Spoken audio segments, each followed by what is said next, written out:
يعرف العرب والمسلمين أن كل الدول العربية أوقفت دعمها لفلسطين، وحسب معلوماتنا بتعليمات من كوشنير قال لهم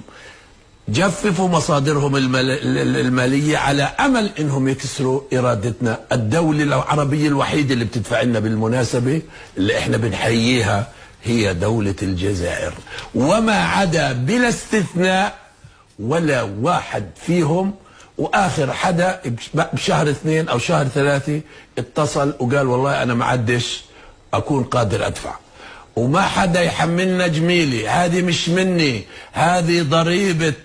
الانتماء وضريبة المقدسات وضريبة الانتماء لفلسطين وللإرث العربي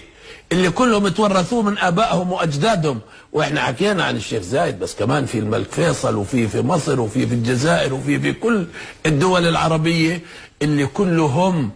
تمسكوا بحق الشعب الفلسطيني بإقامة دولته على أراضيه و